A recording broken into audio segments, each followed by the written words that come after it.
Today we decided to hop on the subway and head over to one of my favorite retro game shops in Japan. But before that, we had to stop off for some sukiya and do one of the worst egg yolk breaks of my career.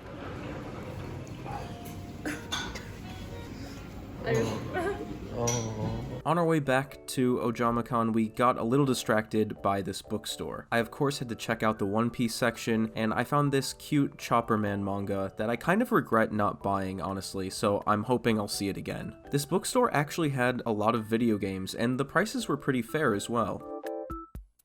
These copies of Paper Mario and Super Bomberman 3 were going for less than half the price of the copies that I found in my previous video, and this store isn't even that far from the main city area, so I was pretty surprised.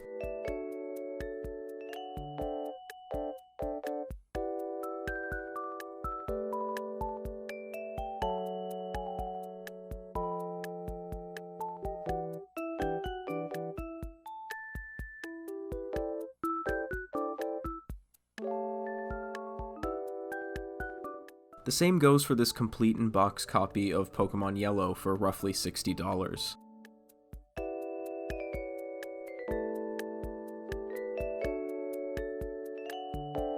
Here's a little sampling of some loose Game Boy games, some of which could be a little bit cheaper in my opinion, but Pokemon Yellow for $10 and Pokemon Ruby for roughly $15 isn't that bad.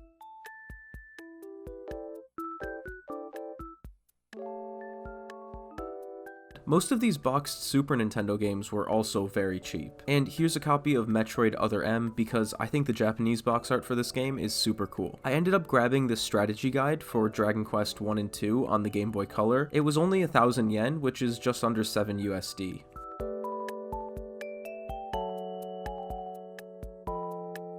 One last distraction before arriving at Ojamakan was this 100 yen store that was right next to the bookstore we were just at. There were tons of cheap snacks and other random stuff. I got these Pokemon wafers that came with stickers because I thought they were too cute to pass up. Alright, now it's finally time for my favorite retro game store in Japan, Ojamakan. I love this place so much. Ojamakan is great because not only do I find its prices to be really fair, it also just always has a huge selection of games. They literally have games up to the ceiling, and it'll take you several visits to see everything they have. I remember when I first moved to Gifu, I used to visit my local Ojamacon almost every week, and they would always have so much good stuff. I don't know how they managed to keep it so well stocked. This location here in Osaka had a really good selection of GameCube games, and I absolutely love these tiny cases that Japanese GameCube games come in.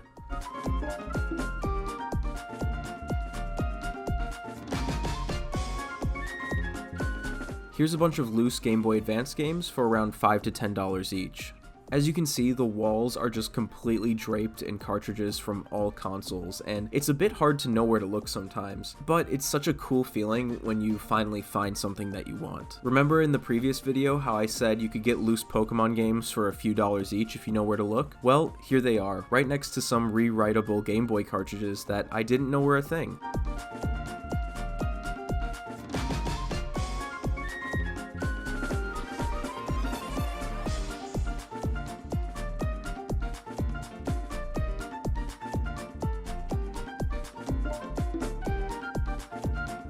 Recently, I've been wanting to get more games for the Famicom. There's just something about its colorful cartridges that makes me want to have a nice little Famicom shelf when I go back to the States. Plus, there's just something magical about playing these old games on original hardware. So I decided to pick up Mega Man 3, 4, and 5, as well as this cute little penguin game that I had never heard of called Binary Land. The artwork really sold me on this one. Here's where they keep more of their valuable Game Boy games and consoles. I'm really happy that I picked up that Famicom-themed Game Boy Micro almost 6 months ago because everyone I've seen since I came to Japan has been nearly double the price of what I paid. And here's a cabinet full of 3DSs, many of which have their original boxes and are only around $150. The last thing that I picked up for myself was this biannual Nintendo catalog that I had been looking for since we arrived here, and to my surprise, it was completely free. I started collecting these last year when we were still in Australia. Thankfully, I was able to find people selling them on some Japanese auction sites. I always always kind of assumed that they were something you'd pay a few dollars for at the convenience store, but they actually just hand them out for free at game shops. They look really cool and are full of tons of unique artwork,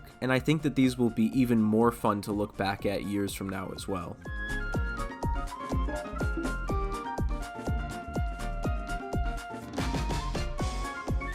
Anyways guys, there you have my first trip back to Ojamacon since returning to Japan, and I hope you've been enjoying these mini vlogs because they're a lot of fun to make and there's more to come. So thanks again for watching guys, and I'll see you in the next one. Take care.